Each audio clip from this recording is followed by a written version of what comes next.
saudaraku? Siapa saudara di dalam Tuhan?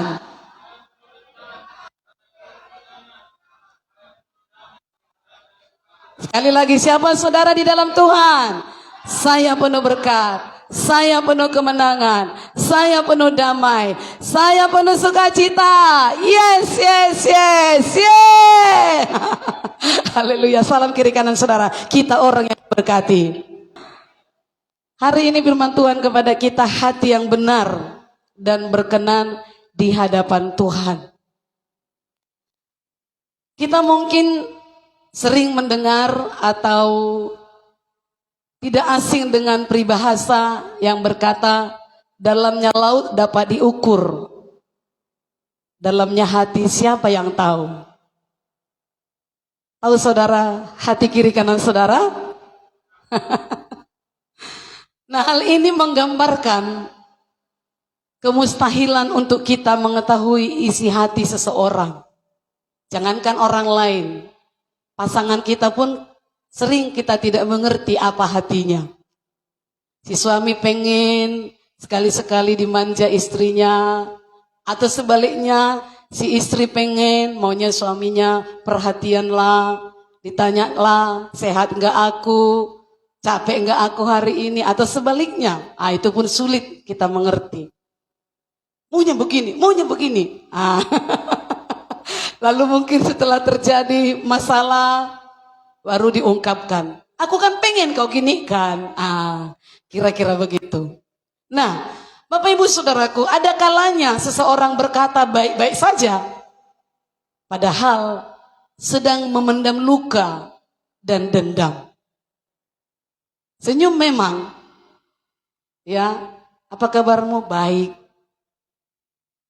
Sudah mengampuni kau, sudah kau ampuni aku, sudah. Tapi di dalam akulah yang tahu katanya. Ada juga orang yang berusaha memalsukan isi hatinya agar terkesan baik di hadapan publik. Saudaraku, padahal dia memiliki niat hati yang kurang baik atau buruklah terhadap sesamanya.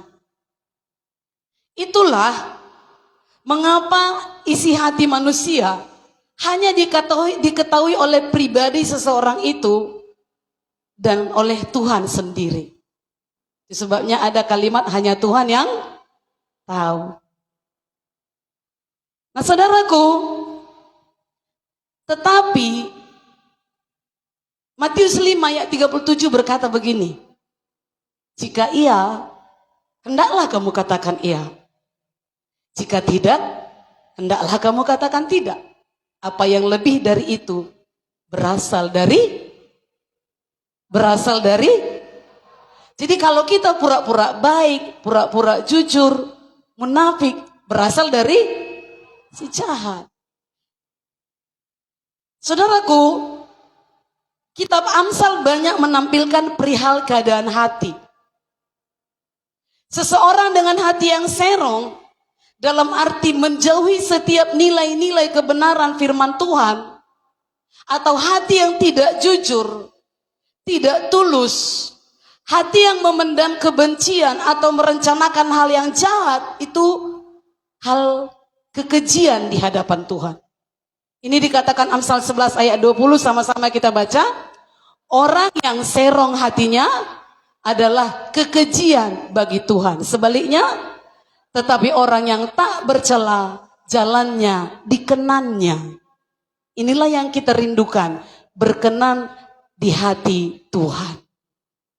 Amin. Dikatakan bahwa orang yang serong hatinya adalah kekejian bagi Tuhan. Ini berarti bahwa Tuhan tidak senang dengan sikap dan perilaku yang menyimpang dari kebenaran, menyimpang dari keadilan Tuhan, menyimpang dari kasih setia Tuhan. Orang yang memiliki hati yang demikian akan cenderung melakukan hal-hal yang merugikan diri sendiri, bahkan juga bisa merugikan orang lain. Sebaliknya, ayat ini menyatakan bahwa orang yang tak bercela, jalannya dikenannya. Ini berarti Tuhan berkenan dan mengasihi orang yang berusaha hidup sesuai dengan kebenaran firman Tuhan. Amin. Orang yang bercela adalah orang yang berusaha hidup dengan integritas. Itulah Matius 5 ayat 37 tadi. Ya, di atas ya, tidak di atas. Itu hidup berintegritas. Ya, aku datang, betul datang. Ya, aku memang begini, betul begitu. Itu bukan tidak beriman ya, beda. Seperti yang dikatakan Pak Gembala, kalau sama dokter harus ya di atas ya. Aku memang sakit ini. Tapi kalau sama menghadapi iblis, kalau dia berkata, kau nggak akan sembuh, kita berkata, aku sudah sembuh oleh bilur-bilur Yesus. Beda konteksnya, amin. Haleluya. Orang yang tak bercela adalah orang yang berusaha hidup dengan integritas, jujur, dan berbuat baik. Kemudian Amsal 17 ayat 20 dikatakan begini. Orang yang serong hatinya tidak akan mendapat bahagia. Amsal 17 ayat 20. Sekali lagi sama-sama 1, 2, 3. Orang yang serong hatinya tidak akan mendapat bahagia. Orang yang memutar-mutar lidahnya akan jatuh ke dalam celaka. Mutar lidah bukan gini-gini, enggak ya. Saudaraku, hati yang serong akan menjauhkan kita dari Allah yang adalah sumber kebahagiaan dan kedamaian sejati. Hati yang demikian adalah akan menjerumuskan seseorang dalam masalah. Menjerumuskan seseorang dalam pertengkaran, bahkan penderitaan. Dan orang yang demikian tidak akan pernah menemukan kedamaian dan kebahagiaan sejati. Hati yang serong tadi. Saudaraku, lidah yang memutar-mutar dikatakan tadi adalah lidah yang suka berbohong. Yang suka berbohong katakan saya. Wow. Ya di atas ya ini. Haleluya. Jadi lidah yang memutar-mutar itu dikatakan lidah yang memutar-mutar. Orang yang memutar-mutar lidahnya itu suka berbohong. Suka menyebarkan gosip. Suka mengkritik. Gak pernah membangun ucapannya. Mengkritik melulu. Bagus pun nanti pakaian kawannya selalu ada caranya untuk mengejek. Itulah memutar-mutar lidah.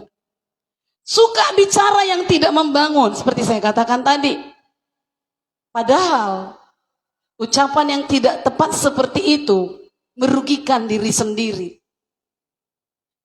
Tidak bahagia, kata firman. Oleh sebab itu, hari ini firman Tuhan disampaikan kepada kita.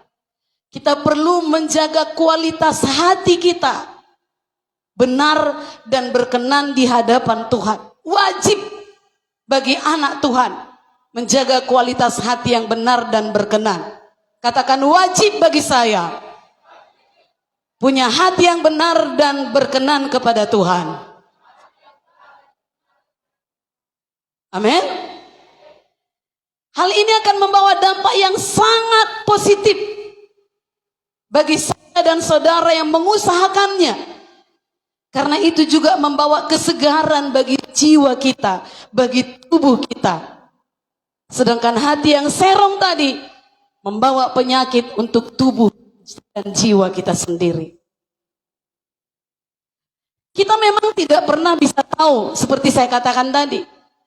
Kita tidak pernah bisa tahu dan memahami kondisi hati orang lain sepenuhnya. Ya, kalau kita memang orang rohani, gak sepenuhnya, tapi bisa kita lihat, oh ini lagi marah, bisa. Oh ini lagi kecewa, bisa.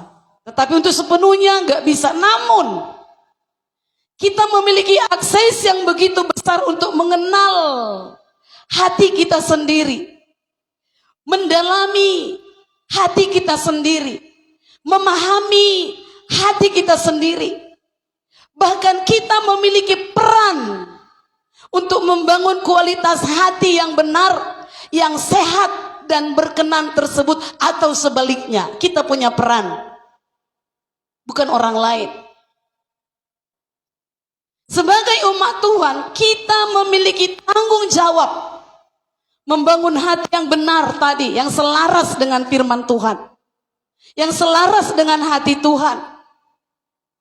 Kita perlu memberikan fokus pada kondisi hati kita, dan kita bersedia diisi dengan nilai-nilai kebenaran firman. Bersedia.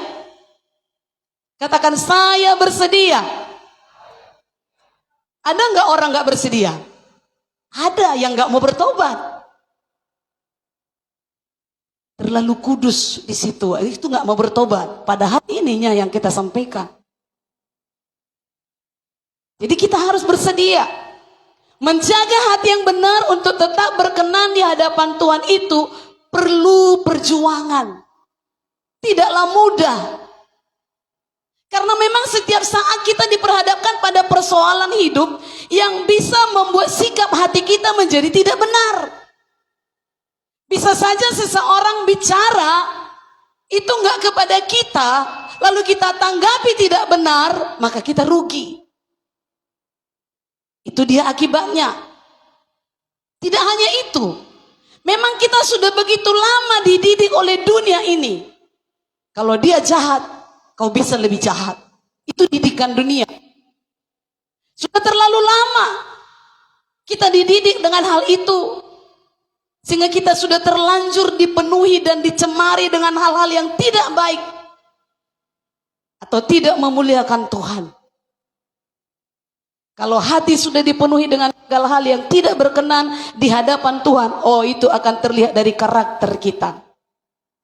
Itu akan terlihat dari perilaku kita. Itu akan terlihat dari tindakan kita. Itu akan terlihat dari perkataan kita. Dan itu akan membuat kita berdosa di hadapan Tuhan. Itu sebabnya Amsal 4 ayat 23. Saya percaya saudara sudah hafal semua. Apa dikatakan? Jagalah hatimu dengan segala kewaspadaan, karena dari situlah terpancar kehidupan. Bukan orang lain yang menjaga hati saudara. Haleluya. Nah, apakah ciri hati yang benar tersebut dan berkenan di hadapan Tuhan? Tentu yang pertama sekali, hati yang baru. Katakan, saya memiliki hati yang baru. Mari kita baca Yehezkiel 36 ayat 26. Yehezkiel 36 ayat 26. Dapat? Mari kita baca bersama-sama. 1, 2, 3. Kamu akan kuberikan hati yang baru dan roh yang baru di dalam batinmu. Dan aku akan menjauhkan dari tubuhmu hati yang keras, dan kuberikan kepadamu hati yang taat. Sekali lagi, imani. 1, 2, 3. Kamu akan kuberikan hati yang baru dan roh yang baru di dalam batinmu. Dan aku akan menjauhkan dari tubuhmu hati yang keras, dan kuberikan kepadamu hati yang taat. Inilah kehendak Tuhan. Lalu pertanyaannya, kenapa masih banyak orang yang katanya ke gereja, bahkan melayani, tapi hatinya keras, tidak punya hati yang taat, bahkan pengkhianat seperti Judas? Karena kita punya bagian. Ini kehendak Tuhan, akan kuberikan kepadamu hati baru, roh yang baru dalam batinmu. Aku jauhkan dari tubuhmu hati yang keras, kuberikan kepadamu hati yang taat. Itu bagian Tuhan. Tapi kita harus meresponnya dengan benar. Amin Bapak Ibu. Itu berarti ada bagian kita. Sama seperti kalau saudara, ya saya nasihati begini, tapi hati saudara berkata, pandokoni maisi, itu gak akan masuk. Haleluya. Yang saudara mau juga saudara lakukan. Nah, inilah. Memang bagian Tuhan ini dia. Itu kehendak Tuhan. Hati kita baru. Dari hati kita ini dilalukan hati keras. Dan diberikan hati yang taat. Tapi kita harus merespon dengan benar. Apa bagian kita meresponnya? Berbalik dari hidup lama tadi. 2 Korintus 5:17 dikatakan begini. Jadi siapa yang ada di dalam Kristus, yang ada dalam Kristus, katakan saya. Saudara, dan saya adalah ciptaan yang lama sudah berlalu, sesungguhnya yang baru sudah datang. Jadi apa-apa yang lama itu, yang tidak kudus itu, yang serong tadi, yang dolak-dalik tadi, harus sudah berlalu. Kita akui dosa kita mohon pengampunan Tuhan, lalu bertekad untuk berubah. Katakan, aku bertekad untuk berubah. Bukan simsalabim langsung berubah begini ya. Tiap minggu ke gereja udah pasti berubah. No, respon hati kita. Berusaha, bertekad untuk berubah. Kita sesuaikan hidup kita sesuai yang dikatakan firman Tuhan tadi. Amin. Haleluya. Hati yang baru itu bagaimana? Suka dekat dengan Tuhan. Apa saudaraku? Punya kerinduan untuk intim dengan Tuhan. Gak terpaksa beribadah. Gak terpaksa berdoa. Gak terpaksa baca Alkitab. Gak terpaksa melayani. Itu hati yang baru. Amin. Itu berarti kita memberi waktu melalui doa, pujian, penyembahan, berupaya mengerti kehendak Tuhan. Suka apa ya yang Tuhan mau. Rela untuk dipimpin Roh Kudus. Kita serahkan hidup kita dipandu oleh Roh Kudus yang mengubah karakter kita menjadi karakter Kristus. Tadinya kita suka gosip, jadi berhenti bergosip, tapi akhirnya kita memberitakan firman. Amin. Ubah karakterku ini Tuhan. Tadinya suka keras terhadap seseorang, berubah menjadi lemah lembut. Haleluya. Itu orang yang hati yang baru, suka dekat Tuhan. Kemudian suka berbuat baik dan berbelas kasihan. Kenapa? Karena itu hati Yesus. Coba kita baca beberapa ayat hati Yesus. Dan inilah seharusnya juga hati kita yang sudah dibaharui seperti hati Kristus. Mari kita baca Matius 14 ayat 14. Matius 14 ayat 14, 1, 2, 3. Ketika Yesus mendarat, maka tergeraklah hatinya oleh belas kasihan kepada mereka, dan ia menyembuhkan mereka yang sakit. Coba lihat lagi Matius 15 ayat 32, pasal berikutnya. Matius 15 ayat 32. 1, 2. Itu Matius 14. Matius 15 ayat 32. 1, 2, 3. Lalu Yesus memanggil murid-muridnya dan berkata, hatiku tergerak oleh belas kasihan kepada orang banyak itu. Sudah 3 hari mereka mengikuti aku dan mereka tidak mempunyai makanan. Aku tidak mau menyuruh mereka pulang dengan lapar. Nanti mereka pingsan di jalan. Itu hati baru. Tidak tega lihat orang menderita. Satu lagi, Kisah Para Rasul 10 ayat 38. Kisah Para Rasul 10 ayat 38, 1, 2, 3. Bagaimana Allah mengurapi dia dengan Roh Kudus dan kuat kuasa. Dia yang berjalan berkeliling sambil berbuat baik dan menyembuhkan semua orang yang dikuasai iblis, sebab Allah menyertai dia. Inilah hati baru. Haleluya. Suka menolong orang, suka berbuat baik tanpa menuntut. Aku udah lakukan ini, tapi dia begitu, gak perlu. Yesus yang menyalibkannya pun disembuhkannya. Haleluya. Haleluya. Ini hati baru. Suka berbuat baik dan berbelas kasihan. Tidak puas melihat orang menanggung dosa. Kita berkata, aduh kasihannya dia. Amin. Selanjutnya, hati yang baru mudah mengampuni. Matius 18 ayat 21 sampai 22. Matius 18 21 sampai 22, semua kita membacanya 1 2 3.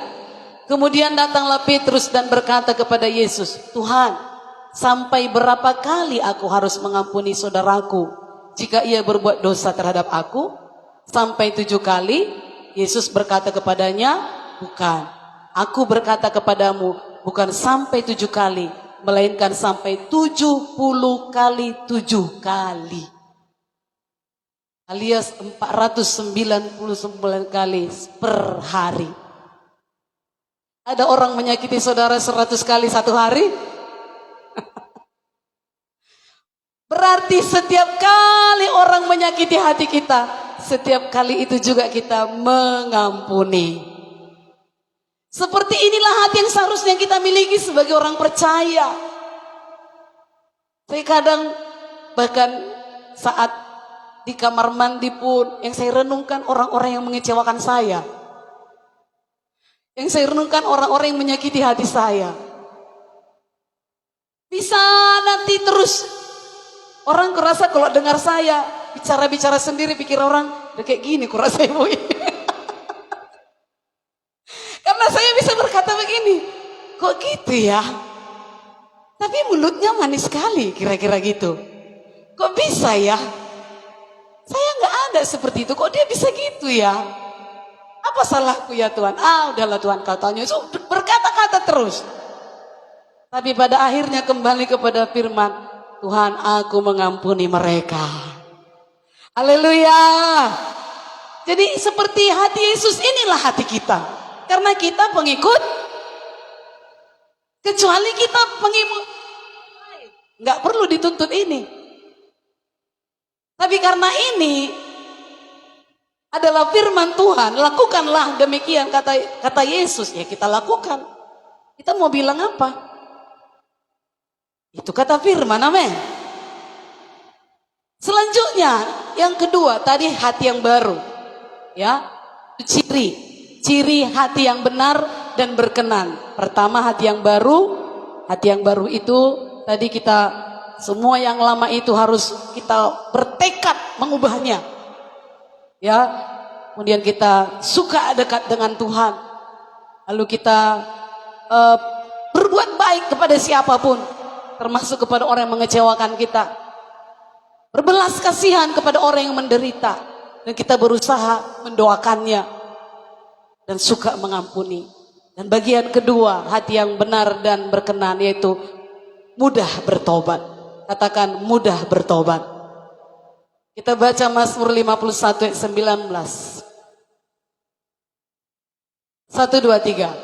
Korban sembelihan. Itu udah benar tadi. Mazmur 51 ayat 19. Korban sembelihan kepada Allah. Saya baca ya. Korban sembelihan kepada Allah ialah jiwa yang hancur. Sama-sama, 1, 2, 3. Korban sembelihan kepada Allah, hati yang patah dan remuk tidak akan kau pandang hina, ya Allah. Jiwa yang hancur ini berbicara tentang batin seseorang yang merasa bersalah, menyesali dosa-dosanya dengan sepenuh hati, menyadari kejahatan dan kesalahannya di hadapan Tuhan, dan merasa butuh pengampunannya. Itu jiwa yang hancur. Bukan jiwa yang hancur gak ada lagi harapan, enggak. Tapi memang kita sadar, aku orang berdosa, aku butuh diampuni. Amin saudaraku. Hati yang patah dan remuk ini menggambarkan kita sudah remuk oleh karena dosa, dan kita menyesal, dan kita terbuka kepada kasih karunia Allah. Tidak bersikeras dan merasa benar, dan punya sikap sombong. Ada yang salah, aku yang benar. Tidak. Tapi kita remuk, kok bisa begini ya? Patah. Kok bisa kulakukan dosa ini? Dan kita terbuka kepada kasih karunia Allah. Dan Allah tidak menolak hati yang demikian. Allah tidak menolak hati yang menyesal dan mau bertobat. ia justru menyambut saya dan saudara yang datang kepadanya dengan rendah hati mau bertobat. Makanya saya berkata, ada orang menanya kepada saya, ibu gak suka ya saya datang ke gereja? Siapa bilang saya tidak suka kau datang ke gereja? Justru siapapun diterima di gereja ini, amin. Asal mau bertobat. Kecuali dia pilih, bu aku mau selamanya jadi pembunuh. Ih, kalau sudah diucapkannya demikian, ya kita serahkanlah pada kasih karunia Tuhan. Aku mau selamanya jadi pembohong.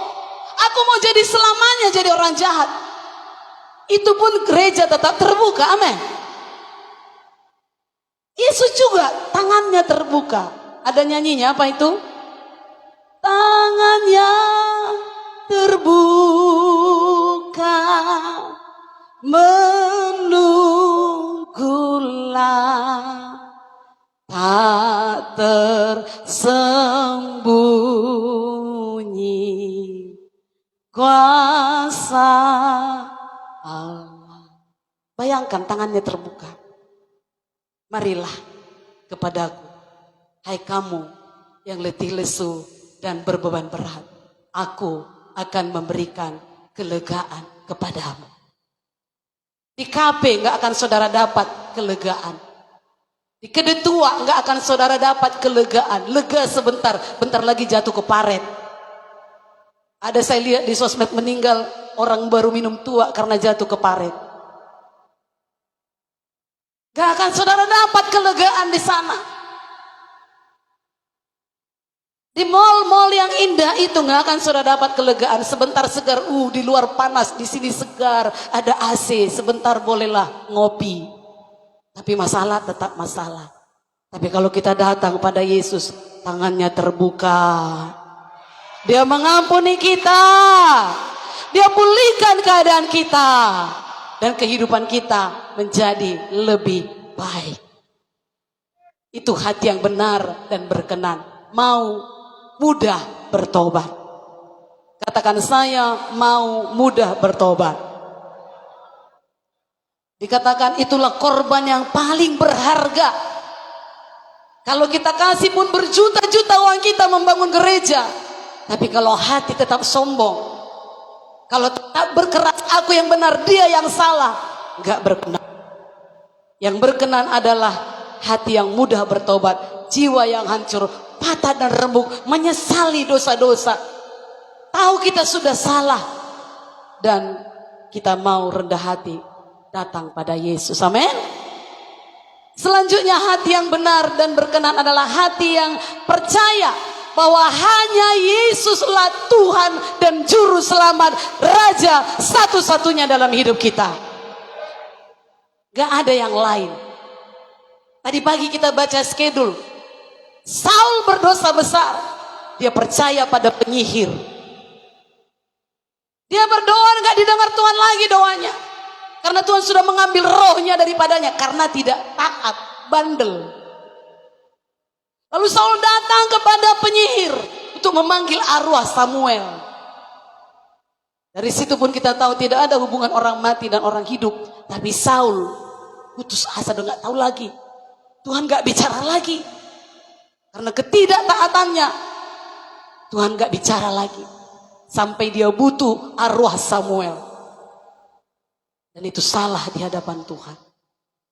Kita gak butuh arwah-arwah untuk memberitahu kepada kita, salahmu, ini salahmu. Baca firman ini menyatakan kesalahan, amin. Gak perlu ke dukun dan bertanya, di mana salahku? Kenapa dia menyakiti aku? Gak perlu. Kenapa aku rugi terus? Kenapa aku setiap kali keluar kota celaka lalu datangi dukun? Gak perlu. Setiap tulisan yang diilhamkan oleh Allah bermanfaat untuk mengajar, mendidik, menyatakan kesalahan, dan mendidik kita dalam kebenaran. Amin. Gak perlu bertanya ke dukun. Gak perlu bertanya ke arwah. Kita datang pada Tuhan. Hanya Yesus, Tuhan, Raja dan Juru Selamat. Amin. Roma 10 ayat 9 sampai 10. Ini ayat yang selalu kita ucapkan kalau mau menginjil, kalau menginjil ya. Sama-sama 1, 2, 3. Sebab jika kamu mengaku dengan mulutmu bahwa Yesus adalah Tuhan dan percaya dalam hatimu bahwa Allah telah membangkitkan dia dari antara orang mati, maka kamu akan diselamatkan. Karena dengan hati orang percaya dan dibenarkan, dan dengan mulut orang mengaku dan diselamatkan. Tapi perhatikan, pengakuan di sini bukan sekedar ucapan. Pak Pendeta memanggil, ayo datang, lalu kita ikut-ikut berdoa, tapi sekedar diucapkan, bukan. Tapi pernyataan iman yang tulus. Hanya Yesuslah Tuhanku, hanya Yesuslah Rajaku, hanya Yesuslah Juru Selamatku. Iman yang tulus, amin. Ini adalah pernyataan bahwa kita percaya sepenuhnya kepada Dia. Gak ada kebimbangan. Kalaupun ada kita dengarkan ya debat-debat di YouTube misalnya, itu mungkin bisa menimbulkan keraguan kita. Siapa Yesus itu? Dia kan tukang kayu misalnya. Masa Tuhan disalib? Masa Tuhan mati? Semua segala perkara disebutnya tidak meragukan kita lagi, amin. Ini adalah pernyataan bahwa kita mengakui kekuasaannya, kita mengakui kebaikannya dalam hidup kita. Dia juru selamat kita satu-satunya. Kalau ada coba-coba mengecohkan iman kita, saudara kembali kepada firman Kisah Para Rasul 4 ayat 12. Di bawah kolong langit ini, di Deli Serdang, di kota Medan, di Sumatera Utara, di Indonesia, di dunia ini yang namanya bawah kolong langit, tidak ada nama lain yang dapat menyelamatkan kecuali Yesus Kristus. Amin. Baru-baru ini kita merayakan Paskah, jangan tukar Dia dengan harta, kedudukan, dengan cinta. Amin. Itu hati yang benar dan berkenan. Selanjutnya hati yang suci. Matius 5 ayat 8. Masih tahan sedikit lagi. Berbahagialah orang yang suci hatinya, karena mereka akan melihat Allah. Katakan amin. Suci, bahasa Yunaninya kataroi, bukan kata siroi ya. Kataroi, yang berarti bersih, murni, tidak bernoda.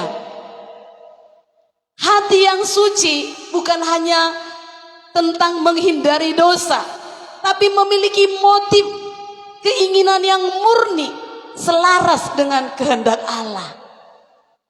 Kehendak kita berkata, ku tamparlah nanti dia. Kehendak Tuhan berkata, jumpa dia, elus dia ya. Ah, itu dia. Yang mana kita ikuti? Tampar atau elus? Itu dia hati yang suci, yang punya motif untuk melakukan kehendak Tuhan. Palak kali aku nengok dia, tapi jumpa, kasihan kali aku nengok dia. Haleluya, haleluya. Melihat Allah di sini diartikan bahwa orang yang suci hatinya mengalami keselarasan rohani dengan Tuhan, sehingga kita dapat merasakan kehadirannya. Katakan, aku rindu merasakan kehadiran Tuhan. Amin. Maka minggu lalu saya katakan di pengumuman, ibadah jangan menonton. Salah tadi ketukan drumnya, salah tadi tarian si anu itu, si anu ke kiri dia ke kanan. Itu kayaknya lip sync itu yang nyanyi itu. Itu kayaknya yang main keyboard itu ngantuk itu non. Tapi saya katakan, datang beribadah kepada Tuhan, rindukan kehadirannya. Amin. Pahami kehendaknya. Itu melihat Tuhan.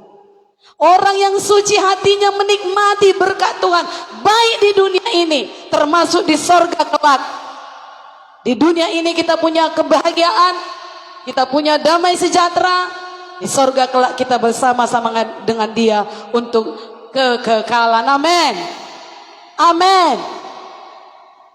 Itulah Dia. Jadi kita perlu mengakui dosa kita supaya hati kita menjadi suci, murni, bersih, Kosongkan hati dari keinginan duniawi yang ingin membalas jahat dengan jahat. Kosongkan hati dari keinginan duniawi yang ingin pahit. Tak akan kusapa dia. Itu pahit. Kalau aku jumpa, aku buat muka aku sejelek-jeleknya. Ada gitu? Adalah. Kita perlu mencari tahu kehendak Tuhan dan berusaha hidup seperti yang Tuhan mau. Amin. Dan itu tercermin dari dalam kemampuan kita mengasihi orang lain. Tercermin dari kemampuan kita mengampuni orang lain. Nah, dari Matius 8 ini kita belajar bahwa mengalami kehidupan yang bahagia, kehidupan yang lebih penuh dengan makna kebahagiaan rohani, semakin dekat dengan Tuhan, sucikan hati kita. Haleluya. Apa kerikil di dalam buang? Buang. Sampah jangan disimpan. Sampah dibuat di tong sampah. Katakan, hatiku bukan tong sampah. Amin. Sedikit lagi. Hati yang mempunyai kerinduan bersekutu dengan Tuhan dan memuliakan Tuhan dalam hidup. Kita baca Roma 8 ayat 15. Roma 8 ayat 15. Udah bosan? Roma 8, 15, 1, 2, 3. Sebab kamu tidak menerima roh perbudakan yang membuat kamu menjadi takut lagi. Tetapi kamu telah menerima roh yang menjadikan kamu anak Allah. Oleh roh itu kita berseru, ya Aba, ya Bapa. Jadi orang yang hatinya benar dan berkenan kepada Tuhan, orangnya suka berdoa. Karena dia berdoa karena ingin bersekutu dengan Bapa. Roh itu menolong kita, memanggil dia, iya Aba, iya Bapa. Itu panggilan yang paling dekat. Jangan saudara salah persepsi dengan Bapa di sorga. Kalau Bapa saudara di dunia ini jahat, ya, asingkan dulu itu. Haleluya. Kalau ada di sini punya Bapa yang jahat, jangan persepsikan begitulah Bapa di sorga. No. Saudaraku, Matius 7:11 berkata, jadi jika kamu yang jahat tahu memberi pemberian yang baik kepada anak-anakmu, apalagi Bapamu yang di sorga, Ia akan memberikan yang baik kepada mereka yang meminta kepadanya. Makanya sukalah berdoa. Katakan kiri kanan saudara, mari suka berdoa. Karena dia memberikan pemberian yang baik kepada orang yang meminta kepadanya. Mintalah maka akan. Amin. Orang yang demikian suka beribadah. Mazmur 100 ayat 2. Beribadahlah kepada Tuhan dengan sukacita. Datanglah ke hadapannya dengan. Ada di sini yang terpaksa tadi datang ke gereja? Kalau ada, bertobat.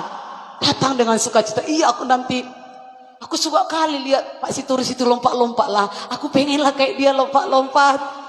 Haleluya. Haleluya.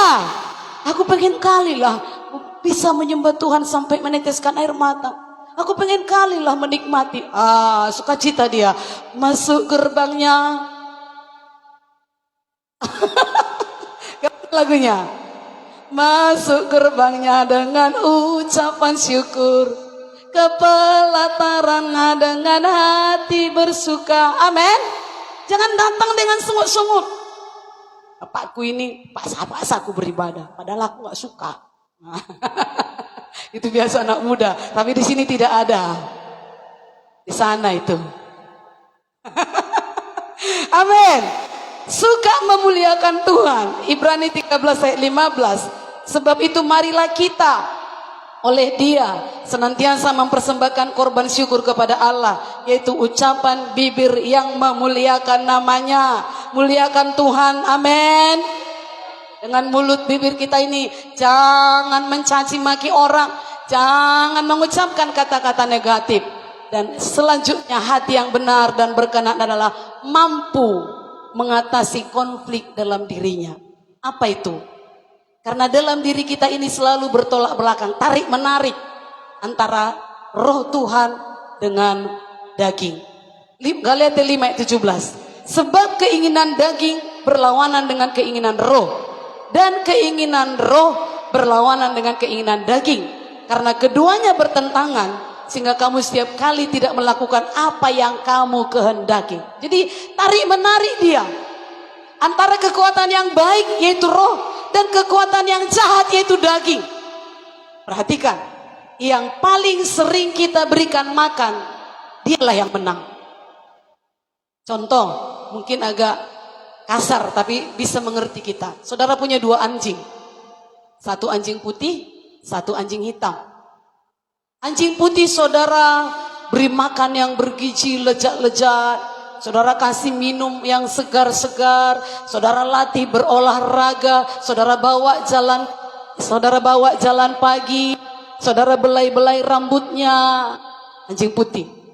Tapi anjing hitam saudara rantai, gak dikasih makan, gak dikasih minum. Tapi suatu hari saudara lepas dua-dua di satu area. Kalau bertengkar, siapa yang menang? Gampang menebaknya. Siapa? Anjing putih. Yang dikasih makan, yang dibelai, yang dikasih olahraga. Sementara yang dirantai tadi, yang tidak diberikan makan, tidak diajak olahraga, tidak diperhatikan, sekejap saja, kata si putih pasti kalah. Sama halnya dengan pertarungan roh dan daging tadi. Apa yang kita beri makan, itu yang menang. Cara kita memenangkan pertempuran ditentukan oleh pihak mana yang kita beri makan. Perhatikan, jika kita memberikan makan roh kita dengan membaca Alkitab tiap hari, dengan berdoa setiap hari, dengan beribadah setiap kali ibadah, dengan suka memuji menyembah Tuhan, bukan lagi lagu-lagu yang duniawi, maka rohlah yang menang. Amin. Itu akan memperkuat sifat rohani kita. Dan itu akan memberi ruang lebih banyak kepada Roh Kudus. Amin. Sedangkan daging kita tadi akan mati kelaparan. Pengen balas dendam, udah kelaparan dia, gak bisa lagi. Pengen marah, gak bisa lagi. Amin. Pengen berbohong, gak bisa lagi. Pengen memaki, gak bisa lagi. Udah kelaparan dia, gak dikasih makan. Amin. Itu hati yang benar. Kasih makan rohmu, amin. Jangan dagingmu. Selanjutnya, hati yang benar yang terakhir, tulus, ikhlas, dan rendah hati. Ibrani 10:22. Karena itu marilah kita menghadapi Allah dengan hati yang tulus, ikhlas, dan keyakinan iman yang teguh. Oleh karena hati kita telah dibersihkan dari hati nurani yang jahat, dan tubuh kita telah dibasuh dengan air yang murni. Itulah firman Tuhan yang kita baca dan kita dengar. Apa artinya tulus ikhlas? Tidak ada kepalsuan. Katakan kiri kanan saudara, buka topengmu. Haleluya. Itu artinya tidak ada kepalsuan. Ya di atas ya, tidak di atas tidak. Artinya apa adanya. Tidak ada udang di balik bawang. Di balik batu. Saudaraku, itu dalam setiap tindakan. Kepada si anu lain, kepada si anu lain, itu ada udang di balik. Saudaraku, tidak menapik 1 Petrus 2 ayat 1. Karena itu buanglah segala kejahatan, segala tipu muslihat, dan segala macam kemunafikan, kedengkian, dan fitnah. Apa yang diucapkan dengan yang dilakukan harus sama, amin. Di hadapan manusia, bolak-balik saya nyanyikan itu ya. Kau boleh bersandiwara, tapi jangan kepada Tuhan. Tahu saudara lagunya? Itu lagu lama, lagu Najolo. Kepada manusia saudara bisa bersandiwara, tapi jangan kepada... Tapi kalau bisa kepada manusia pun jangan bersandiwara. Cukuplah pemain sinetron yang bersandiwara. Cukuplah drama Korea yang bersandiwara. Anak-anak Tuhan tulus ikhlas, rendah hati, dan dampak hati yang benar dan berkenan di hadapan Tuhan. Kita baca satu ayat terakhir, Yesaya 32, dua ayat terakhir ya. Yesaya 32 ayat 17, 1, 2, 3. Di mana ada kebenaran, dan akibat kebenaran ialah ketenangan dan ketenteraman untuk selama-lamanya. Haleluya. Dampaknya hubungan dengan Tuhan intim, hubungannya dengan diri kita sendiri. Kita bisa mempunyai pilihan yang benar dan bertanggung jawab karena hati kita dipandu Roh Kudus, dan hubungan dengan sesama menghasilkan buah Roh Kudus. Kita bisa mengasihi orang yang kejam, kita bisa sabar terhadap orang yang membuat kita marah, kita bisa punya damai sejahtera. Amin. Mari kita bangkit berdiri. Mari tim PWM ke depan. Miliki hati yang benar dan berkenan di hadapan Tuhan. Itu mencerminkan karakter Kristus dan membawa ketenangan, damai sejahtera bagi saya dan saudara. Amin. Haleluya. Haleluya. Haleluya. Yang singer satu kurangi suaranya sedikit. Haleluya.